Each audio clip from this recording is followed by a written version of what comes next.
Mark and his two young children, Emily and Jacob, had always seemed like an ordinary family in the quiet town of Brooksville until one afternoon. Fear and desperation turned their backyard into a battlefield, and their lives hung by a thread. Brooksville was the kind of town where life moved slowly and quietly. Streets were lined with maple trees, and children's laughter often drifted through open windows on warm afternoons. Neighbors waved to one another across yards, and weekends were spent at local parks or community events. On a seemingly ordinary day in late spring, the sun was shining and the air carried the sweet scent of freshly cut grass. Families went about their usual routines, completely unaware that the calm of their neighborhood was about to be shattered. It started subtly at first. A few neighbors noticed a man pacing back and forth in his driveway, a sense of tension radiating from his movements. At first, they assumed he was frustrated about something mundane, a car problem, perhaps, or a disagreement with a contractor. But then they saw what he was holding. The object in his hand glinted in the sunlight, and the realization that it was a firearm caused hearts to race and stomachs to twist. Fear spread immediately, whispers traveling from house to house as people peeked through curtains or stood frozen behind fences, unsure whether to call authorities or stay hidden. What made the situation even more alarming was the presence of his children. The man, who had always seemed like a quiet and ordinary parent, was holding them close, moving in ways that suggested he was using them as shields.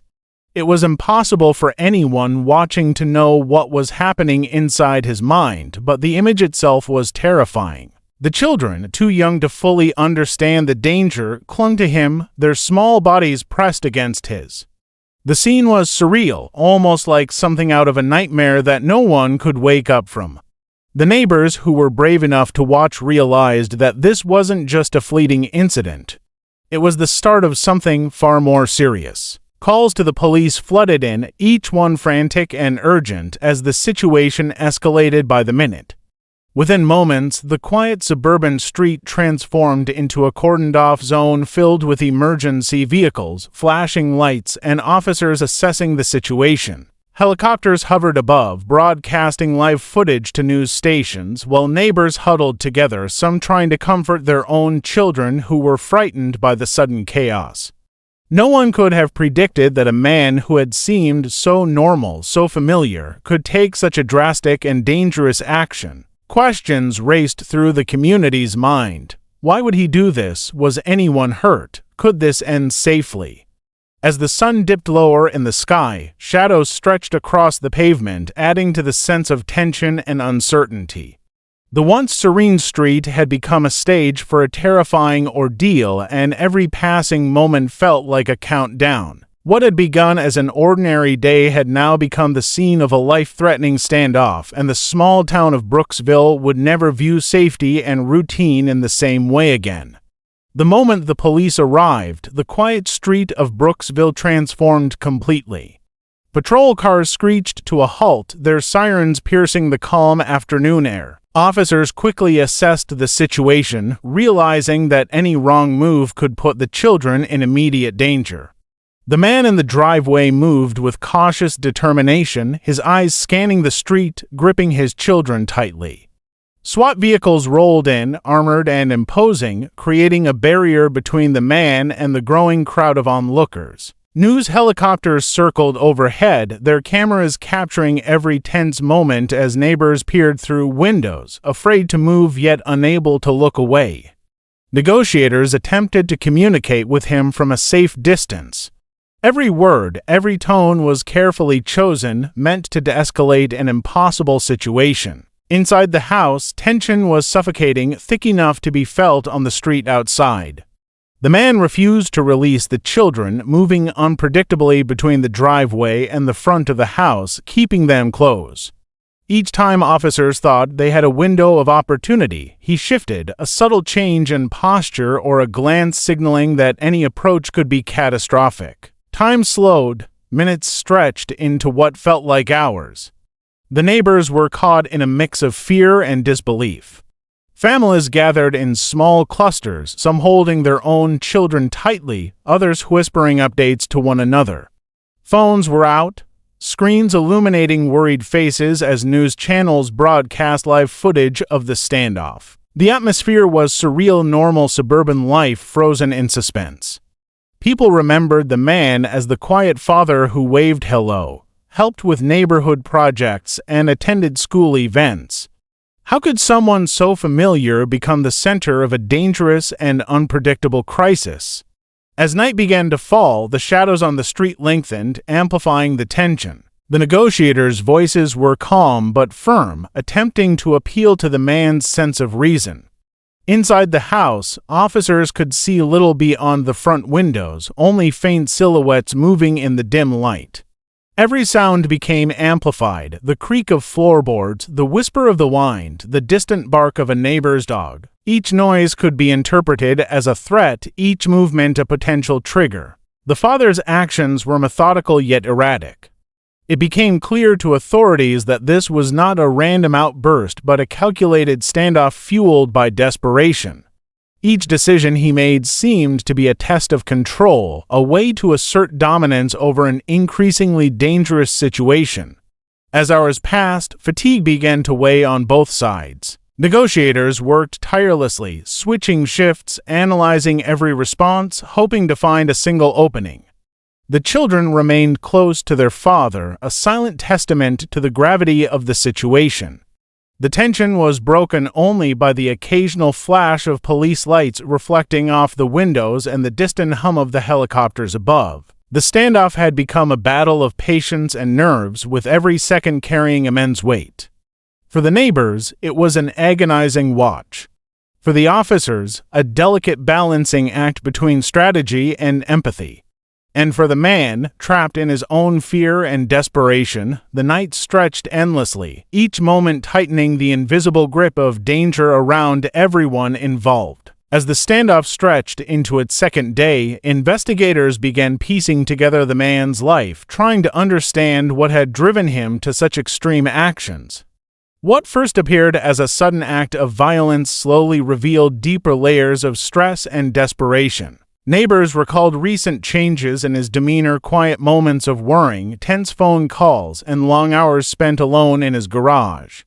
At first, these signs had seemed minor, almost insignificant. Now, in the aftermath, they formed a pattern that spoke to the pressures building behind closed doors. Inside the house, the man's behavior suggested a mind caught between fear and determination. He had barricaded himself carefully, moving the furniture and creating barriers to prevent anyone from approaching the children. Officers noticed the calculated nature of his actions, a stark contrast to the impulsive panic they had feared at first. It became evident that this was not only a standoff of force but a standoff of control, with the man using every resource he had to maintain dominance over a situation he felt slipping beyond his reach. The investigation revealed that he had recently lost his job, a blow that hit hard and fast. Financial pressures mounted quickly, with unpaid bills piling up and eviction notices left unopened. The fear of losing his home compounded the stress, but the greatest source of anxiety appeared to be a pending custody case.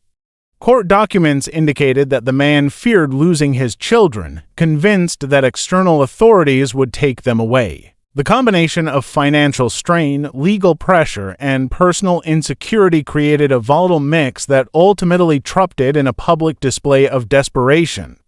Psychologists analyzing the case later described his mental state as precarious. They noted that extreme stress, when combined with feelings of powerlessness, can lead to irrational and dangerous decisions. In this instance, the father's love for his children became entangled with fear and control, creating a scenario where he believed his actions were necessary to protect them. The irony was chilling. The very people he wanted to shield from harm were placed in the greatest danger because of his actions. Neighbors were stunned as these details emerged.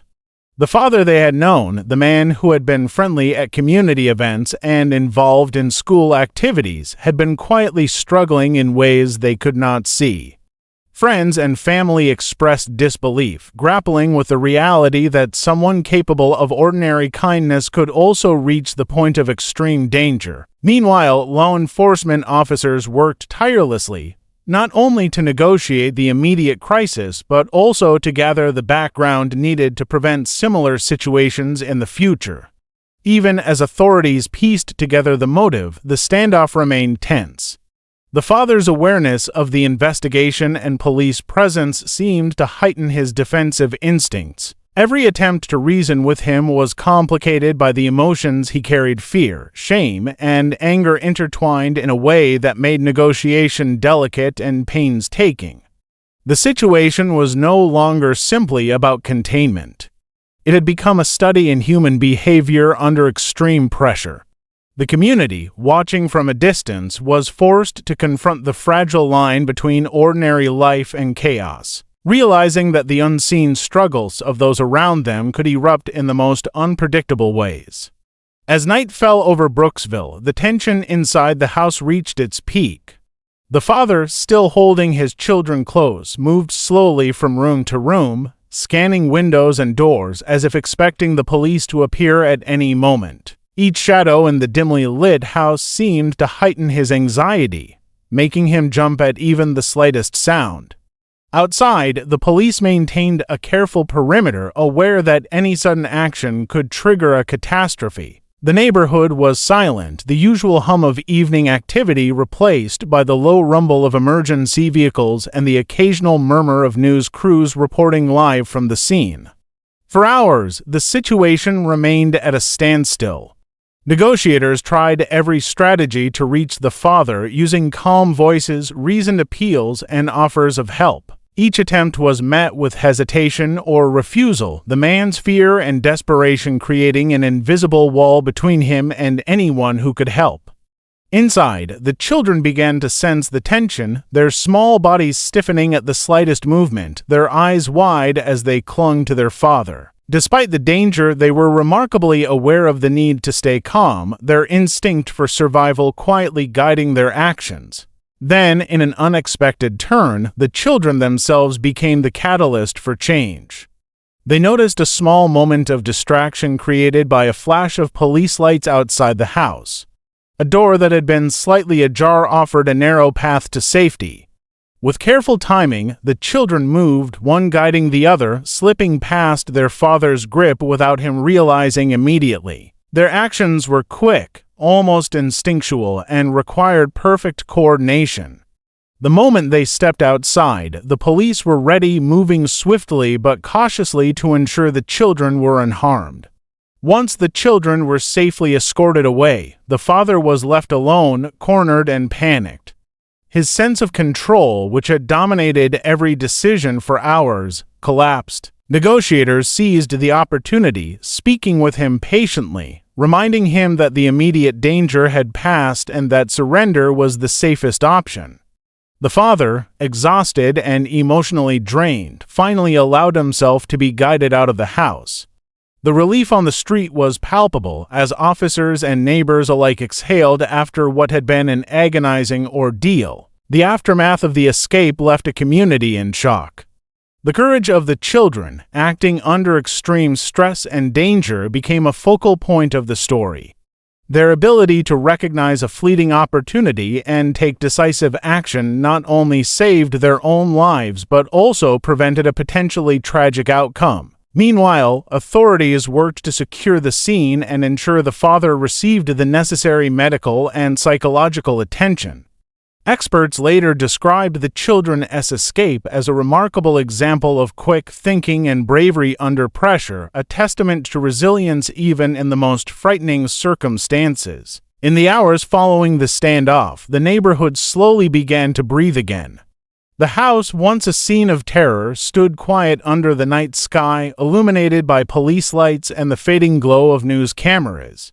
For those who had witnessed the events unfold, the memory of tension, fear, and the sudden shift to relief would remain vivid. The incident was a stark reminder of how quickly ordinary life could be disrupted and how courage and presence of mind could change the course of even the most dangerous situations. The morning after the standoff, Brooksville awoke to a quiet that felt almost unreal. The streets were calm, the sunlight casting long shadows across lawns that had only hours before been the scene of chaos. The father was in custody, escorted away by officers under heavy security, and the children were safe, though still shaken. Families emerged cautiously from their homes, some holding cups of coffee, others simply staring at the street, trying to reconcile the extraordinary events with the ordinary neighborhood they had always known. The town was alive with a mixture of relief, disbelief, and lingering fear. Authorities moved quickly to process the scene. Officers collected evidence from inside the house, documenting every detail of the father's actions, from the makeshift barricades to the placement of objects that had shaped the standoff. Investigators interviewed neighbors and witnesses, piecing together a timeline that could later be used in court. Mental health professionals were brought in to evaluate the father and provide immediate support to the children, who had experienced a trauma few could fully comprehend. Specialists emphasized the importance of creating a sense of safety and routine, understanding that recovery would take time and careful attention. News of the event spread beyond the town, drawing attention from national media outlets. Reporters highlighted both the danger and the miraculous outcome, focusing on the children's courage in finding a moment to escape. Experts in law enforcement and psychology analyzed the situation, noting how rare it is for children to act decisively under such extreme stress. They emphasized the need for community awareness, early intervention, and mental health support to prevent similar incidents in the future. Meanwhile, Brooksville itself faced the difficult task of returning to normal life while carrying the memory of the day that had upended everything. Court proceedings followed in the weeks after the standoff. The father faced multiple charges, ranging from child endangerment to unlawful possession of a firearm. Legal experts noted that the case would be complex, involving assessments of mental health, intent, and the extraordinary circumstances surrounding the children's escape. Throughout the process, the community grappled with mixed emotions. Some were filled with anger and disbelief, struggling to understand how a parent could place their own children in harm's way. Others expressed sympathy, recognizing that desperation and mental instability had contributed to the father's actions, though not excusing them. In the months that followed, Brooksville slowly regained its sense of routine. Schools reopened fully, parks once again echoed with laughter, and neighbors began to greet each other with cautious optimism. Yet, the story of the standoff remained vivid in the collective memory of the town. Community leaders organized meetings to discuss mental health resources, parenting support, and ways to recognize early signs of extreme stress.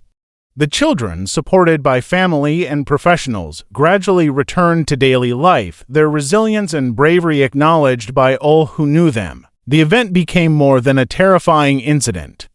It served as a lasting lesson about the fragility of ordinary life, the power of quick thinking, and the need for vigilance, care, and compassion in protecting those most vulnerable.